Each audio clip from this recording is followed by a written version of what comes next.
जी की जय। प्रेमी गुरमुखों, संत महापुरुषों की शरण शरण में जाने से हमारे पिछले जन्मों के जो संस्कार हैं, हमारे कष्ट हैं, वो सारे दूर हो जाते हैं।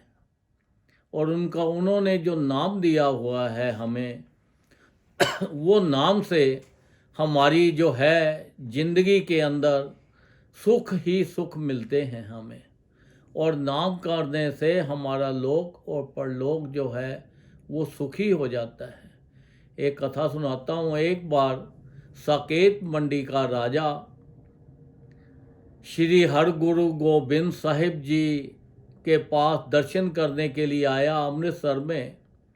और आया जब सत्संग में आके उनको मत्था टेका, मत्था टेक के फिर वहाँ पे प्रसंग चल रहा था कि देखो, संसार में इंसान ने जो भी कर्म करता है उसके भोग उसको भुगतने ही पड़ेंगे, वो बच नहीं सकता।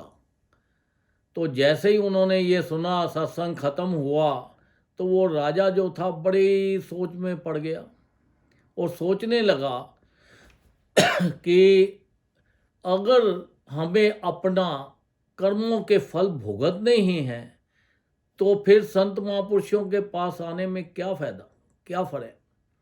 अब जैसे ही उनके वो संत महापुरुष समझ गए, उन्होंने फिर उनके रहने बहने का इंतज़ाम वहाँ करवा दिया आश्रम में। जब वो रात को सोए तो उन्होंने क्या देखा कि 100 साल उन्होंने एक चंडाल के घर बिताए हैं। उनकी शादी हुई, उनके बच्चे हुए, दोते पोते हुए, और 100 साल तक जब उन्होंने बताया, वो जब सपना खुला तो उन्होंने देखा ये मैं तो कहाँ पे हूँ, मैं तो इधर ही हूँ। वो तो सपन था। वो बड़ा चिंतित हो गया राजा, बड़ा परेशान हो गया।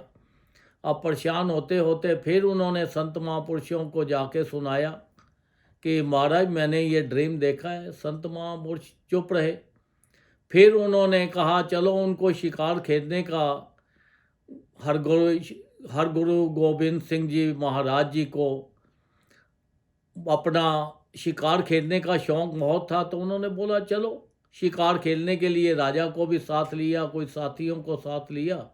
शिकार करते करते उन्होंने बोला चलो जी, जंगल में गए और उन्होंने बोला जिसके पास शिकार आएगा बस वही उसके पीछे जाएगा और कोई उसके पीछे दूसरा आदमी नहीं जाएगा। उन्होंने बोला ठीक है। तो जैसे ही राजा के मतलब वहाँ गए तो राजा के सामने एक हिरन आ गया। वो हिरन के पीछे पीछे भागते भागते घोड़ा चलाते चलाते बड़ी दूर निकल गए।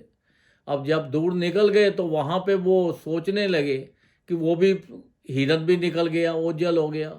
एकदम जंगल बियाबान, ना आदमी ना कोई जाति, वहाँ बड़े परेशान होके बड़ा व्याकुल हो गया राजा। तो वो जाके एक टीले पे बैठ गया। अब टीले पे बैठा तो वो क्या देखता है, सामने से एक धुआं निकल रहा है। जब धुआं निकलते उसको थोड़ी सी तसल्ली हो गई।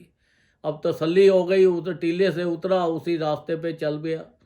जैसे ही वो चला तो देखा तो कहता है ये तो वही गांव आ गया है जो मैंने रात को देखा था। फिर वही झोंपड़ियाँ उसको नज़र आनी शुरू हो गई, वही उसके रिश्तेदार उसको मिलने शुरू हो गए। अब वो सब बाबा आ गए, बाबा आ गए, बाबा आ गए, सारे उसको घेरते घेरते, कोई कपड़े खींचे, कोई कुछ करे। वो बड़ा परेशान, बड़ा व्याकुल हो गया।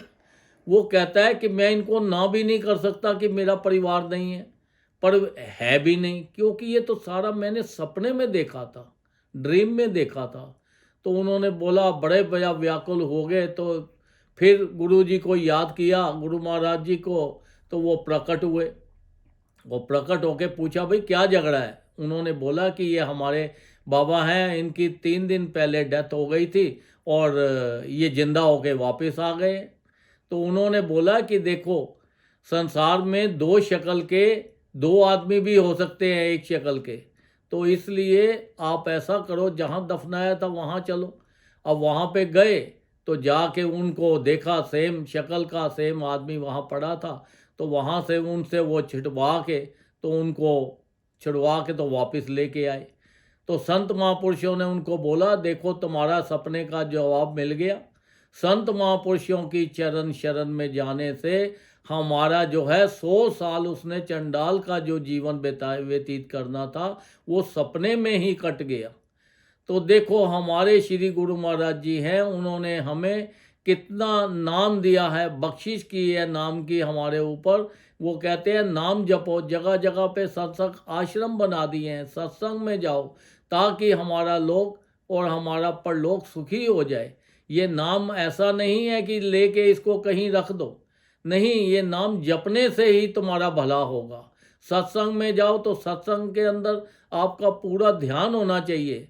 अगर आपका ध्यान तो सत्संग में है नहीं तो आप बैठे हुए सत्संग में हो, ध्यान कहीं और है, तो इसलिए वो सत्संग का कोई फायदा नहीं है। आपका जो है फिर वहीं का वहीं रहा हिसाब आपका।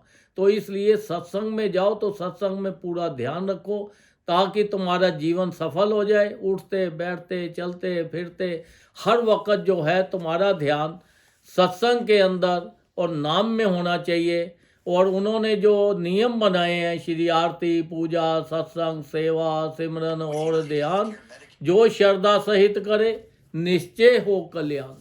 अब वो जो उन्होंने इतने आसान तरीके हमारे लिए बना दिए हैं, हमारे ऊपर कितनी अपार कृपा जो हमारे ऊपर की है, हमें उस कृपा का पूरा पूरा लाभ उठाना चाहिए, जिससे कि हमारा लोक और परलोक दोनों सुखी हो जाए।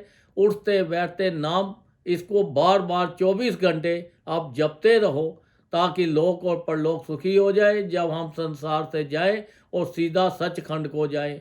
बोलो जयकारा, बोल मेरे श्री गुरु महाराज की जय।